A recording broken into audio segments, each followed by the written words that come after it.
I saw some stat recently that people are always saying that that's AI, but like 80% of the things that people think are AI are not. Right. They're actually just like CGI, or they're an artist who made something, or they're just like a real thing. Maybe there's some cool effects on it or whatever. Totally. Yeah, that's crazy.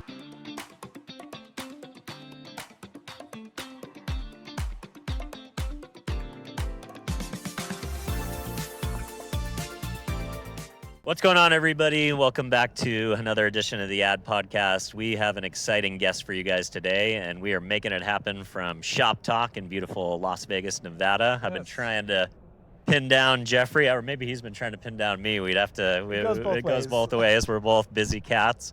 But I've been wanting to interview Geoffrey for a long time. Geoffrey Goldberg is the Chief Creative Officer and co-founder of Movers+Shakers, the legendary agency that sold to the Stagwell Network for a staggering multiple that is unknown in agency history, I think. I think you guys broke a record, I heard, something like that. We like breaking records in all forms. And these guys were early to TikTok virality, creating like Broadway shows on TikTok and making, brands like Elf and others go extremely viral. So Geoffrey, thanks so much for spending a little bit of time with us in the audience today. Yeah, this is great. I'm excited about this. Let's go. So tell the audience, that those that might not be familiar with Movers+Shakers, I think most people are, but for anybody who doesn't know, tell us a little bit about your shop, tell us a little about yourself, and what brought you to Shop Talk this year. Sure. So Movers+Shakers is a social-first creative agency. We help brands win on social. Mainly they're coming to us because they want to become more culturally resonant, culturally relevant with their the consumers. And they recognize that social is a place where that's happening. So we do everything from building social strategies to huge campaigns that, like you mentioned, doing some of the work with Elf Cosmetics and big campaigns like that, to running daily content streams for our clients. And so I'm here at Shop Talk to talk with you. Let's go. But Let's also, go. I was giving a talk. Agenda. I was giving a workshop all on creating high-performing video content. Let's go. In the age of AI, and what does that mean? I love it. So let's talk about your talk a little bit. How'd it go? What were some of the key things? Yeah, it went great. I think we talked about everything from video strategy. Like, not all video is created equal. Yeah. Like, you got to understand, is this video because we're trying to create something that's driving commerce? Are we trying to build community? Got to have a strategy behind the video. Yeah, you actually have a strategy it. behind it. Yeah, or you're trying to put out a brand narrative or something. Yeah. We talked about some beautiful basics. I think I'm always surprised about how many times people don't just practice the beautiful basics. Like, does your video have a hook? Yeah. Or does it have something that's a replayable moment or something that people are going to come back and see? And so we just kind of talked through some tactical brass tacks and, send this to your social team and just try these out and see your video content will improve. And then, I think a big piece that's on a lot of people's minds was about AI, generative AI video, and how should they think about that with social. So we had a good conversation around just thinking about synthetic content and are consumers ready for that thing? Yeah, that's a great question. My 12-year-old, when she sees something fake or she says, oh, that's so AI, like AI is actually a pejorative in the Gen Alpha, segment. I saw some stat recently that people are always saying that that's AI, but like 80% of the things that people think are AI are not. Right. They're actually just like CGI, or they're an artist who made something, or they're just like a real thing. Maybe there's some cool effects on it or whatever. Totally. Yeah. That's crazy. So with that in mind, what's your guys' point of view? Are you guys still trying to keep things, authentic and working? I know you guys are big in creator marketing, UGC, even producing stuff in-house with your talented team of makers that are actually, working as strategists and makers inside of the agency. And then, of course, AI is a great tool now for spinning up content at scale and feeding the personalization engines and doing all the things. So what's your agency operator, agency leader take on AI-generated content? Well, we're very lean into AI, and it's in a lot of forms, right? Yeah. We really believe in AI as like a creative multiplier, and how can it help make sure that we're spending our time on the things that are most valuable, things like taste and true craft and judgment and instinct, right? AI can create a lot of content that makes sense, but people don't engage with content that makes sense. They engage with content that they love. And so I often ask my team, do you get it or do you like it, right? Do you get it or do you love it?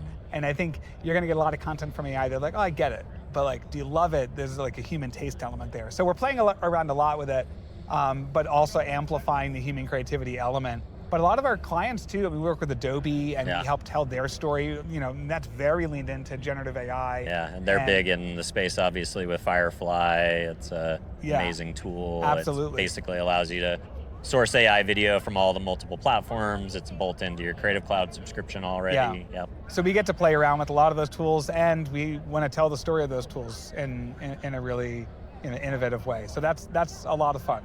Yeah, totally. Where do you see creators using AI the most to supplement their ecosystem? I was one of my clients, Loston, co-hosted Creator Palooza at South by Southwest last week. And two big insights that I thought were kind of interesting from that event. One is there were more panels about B2B influencers and LinkedIn influencers than there were on regular influencers, which I found fascinating. It wasn't a B2B conference by any stretch of the imagination, but a lot of LinkedIn and business influencing. But this company got up, and it's called HeyGen, and they were basically offering all of the creators in the room a digital twin. I was like, here we go, Yeah. And it's coming. And they were very smart. Instead of like just going into their product demo, they actually started the conversation with like, let's guess if it's AI or not. Put up two. I'd say 50% of the room chose one, 50% of the room chose the second one. Yeah, it's pretty amazing. They did a second iteration where they put up 4 tiles, and no one could guess that one, because when you get into 4, it's like literally like the first one, it's like 50, it's a flip of a coin basically. Yeah. But I think that digital twins, now it's a crowded room, it's on a screen, there's noise, people are drinking a lot of margaritas, but I think like you said, it's either here or very close. And their pitch was, hey, write all your scripts, program all your videos, and go on vacation. Like this isn't meant to create a digital version of yourself to create content in perpetuity. It's meant to give you a break. It's this idea of creator fatigue and creator mental health and always being on and feeding the algorithm. It's a way to supplement that. I'd be curious your thoughts. I think format and location is critical because if a creator's going to post something on their own channel, I don't think we're at a place yet where they're just going to put their avatar up there. But if they are working with a brand and maybe it's for a paid media asset, or reviewing something, a physical product or something, I could buy it. I could see creators starting to do that. And I think we might even see a future where there's a price difference between, if you want the real me and organic and really authentic on my channel, that's different from if you want the avatar me, and that's going to be made for a paid media. I'll make 5 versions with 5 different products for that one, and it's a different way to engage. So it's more of an economies of scale with brand work more than maybe like there's platforms like Agento that basically you can license your name and likeness to Agento one time, and they'll go create ads, and you just sit back and collect money. Yeah. And they just got a $380 million valuation on their last round. Well, good for them. Yeah. I mean, the thing that I see a lot of creators leaning into with AI more is, to be a creator, to be a successful creator, you have to make a lot of content. You have to understand your content really well, and that takes time and effort, right? And the data behind it of what are the formats that are working, what are the hooks that are working, what are different things that I could talk about or make, right? That's where I see a lot of creators leaning into AI. Yeah, kind of like templating and kind of like creative brainstorming. Finding topics to talk about, seeing what's trending, learning from their videos. Because the creators who do that, they're gonna, the content they make is just gonna be that much better. Nice, very cool. All right, let's talk about the Stagwell acquisition. I'm a friend of the family. I do takeovers of Sport Beach with 72 and Sunny. I moderate panels for Sport Beach from time to time. Big fan. I've interviewed folks at Gale. I've interviewed a lot of folks across the network. Mark Penn's PR team has even reached out to me at once and threatened to do an interview with me. It hasn't happened yet. But tell me a little bit about life post-acquisition, and has your day-to-day changed all that much? Tell us what life's like, being an agency founder, and I teased at the beginning, but you guys went out at a multiple that is kind of unheard of in the agency space. So curious what life is like post-acquisition. Well, we've built and continue to build something that I think is highly wanted in the market. So it's been amazing being part of Stagwell. When we were independent for years, when we were looking to join forces, we were looking for a place that really believed in founders and would let us do our thing. And because we really have a different point of view, and we wanted to make sure that we would still be allowed to do that. And they very much, get out of our way. They let it, but it's been also just incredible. All the agencies that you mentioned with, I know those folks, and we work with them. Sometimes we might co-pitch, or sometimes we just share insights and learnings. And as a founder and as an agency leader, as a business leader in general, it can be very lonely in many ways, right? And totally. Having that network community and that community to learn from, and you make all of yourselves better is great. That's a huge piece. And then also, I think we find a lot of ways to kind of force multiply with other agencies where, we might have been thinking about building out a certain service offering, and now we're like, hey, why don't we just pair up with you all, because you guys do that really awesome. We do this really awesome, and together we could force multiply rather than us trying to build like a nascent practice there. So that's been really amazing to help us be more competitive in the market, and also the amount of times where a client has a challenge where you're like, I was trying to solve my client's challenges, but like now we actually can solve a lot more of them. Pick up the bat phone and get we got the bat from phone. the team. Yeah. So it's been really incredible there. Yeah, that's awesome. And I think if you think of a holdco that's known for creative agencies first, right? It's like it doesn't get any better than Stagwell. Yeah. 72 and Sunny, we already talked about.